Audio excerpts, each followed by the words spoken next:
What's up guys, it's Nicole, also known as Nikki Vegan, and welcome to part 4 of my week-long back to school lunch series. Today's video is for all you meal prep lovers out there. This is a vegan unfried fried rice that is actually really healthy and wholesome and very easy to make, but it kind of tastes a little bit like takeout or something a little more junky, and I really love when those two worlds collide, so I think you guys are going to be excited about this one. I'm also going to be sharing a sweet treat that you can feel really good about indulging in because it's made with very wholesome ingredients. And I teamed up with Thrive Market to bring you this video because I personally use Thrive Market all the time. It is so much cheaper than going to the regular grocery store because it's usually about 20 to 50% off of what you would find in a store, which I think is awesome. I use them for all of my pantry goods, so all of my bulk organic nuts that I use, all my chia seeds, all of my spices. You can get really good quality organic spices on Thrive. I did a whole video about that, and I made kind of like custom spice blends. And then you can also get things like dried fruit and vinegars and oils and just things that I like. I use coconut oil on my skin every time I get out of the shower. I get that on Thrive because I get the big old tub of it, and it's way cheaper than buying it at the regular store. I also really love that at checkout they have an initiative where you can basically donate a portion of your savings to a teacher, a family in need, or a veteran, which I think is amazing because it really helps making eating healthy affordable and accessible to more people, and that is a huge passion of mine. So all around, big fan of Thrive Market. If you guys want to try it as well, go ahead and check out the description box below. There will be more information and a discount code waiting for you there, but for now, let's get into the recipe. So we're going to be making an unfried fried rice, and for this you're going to need 1 cup of leftover rice along with 2 finely grated carrots, 1 handful of shredded cabbage, and about 1/3 of a cup of frozen cauliflower rice. I just rip open the bag and pour it directly into the container.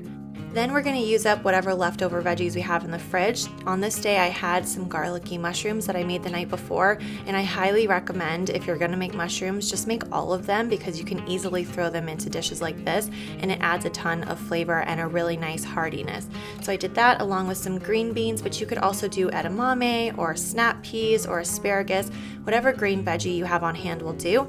And then we're just going to stir this up so that everything is really nicely distributed, which is why I like having everything really small and finely grated or shredded, just because that way you get a little bit of all the flavors in one bite and there's no like big chunks of vegetables, which I think is really nice.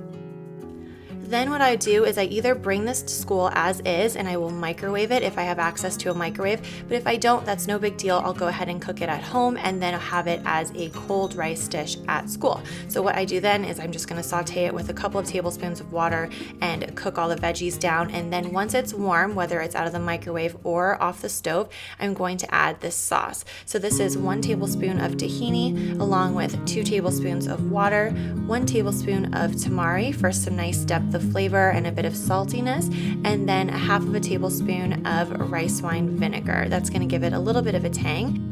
Then I'm going to take some of the edge off of that with about 1/2 teaspoon of agave and 1 teaspoon of sriracha, which adds a little bit of heat and a nice garlicky flavor in the background.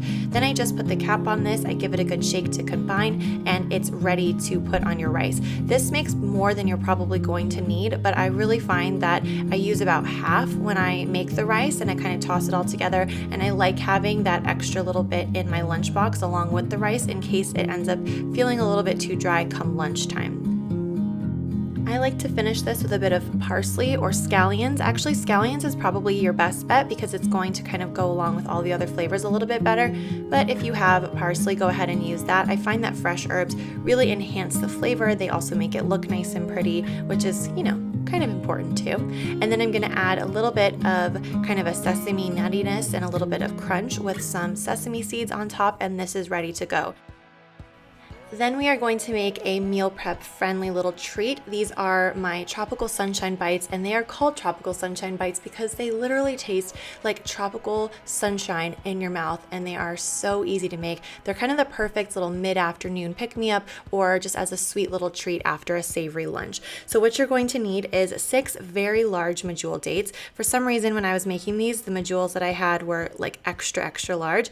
So I did 6, but if you have the regular size one, you're going to need 8. Then I'm going to add 12 dried apricots and 1/2 cup of dried mango, 1/4 cup of soaked cashews, and the juice from 1 orange. The orange is really important because it adds a really nice bright tropical flavor to this, and I just think it tastes so delicious with all the other ingredients that we have. And I love this recipe because everything just goes straight into a food processor or blender, and it's super fast. You also want to do 1/4 teaspoon of cinnamon, which I forgot to do, so I did it afterwards. Either way, as long as it gets in there, that's what's important. And what you're going to end up with is a really gooey sweet mixture that has a little bit of crunch from the little bits of cashew all throughout. Then you're just going to roll this into 12 balls, and you can stop there. They're delicious as is, but I like to up the flavor even more with some of these freeze-dried raspberries. I'm gonna make kind of like raspberry sprinkles on the outside, which I just think takes these energy bites to a whole nother level. So you're going to just pulse these in the blender for a couple of seconds to get, sprinkles, or you can just pinch them between your fingers and kind of break them up and create sprinkles that way. And then put them into an airtight container, and they need to go in the fridge for about 30 minutes before serving. And this is why this is a great meal prep recipe, because you can store them in the container in the fridge throughout the week and either just take them with you as a snack or pack them in your lunchbox as you go, and they're delicious. I can't wait for you to try them. Alright guys, that's it for this video. I hope that you enjoyed it. Again, make sure you check out the description box for the full recipes and that Thrive Market discount code, and I will see you right back here tomorrow. Bye guys.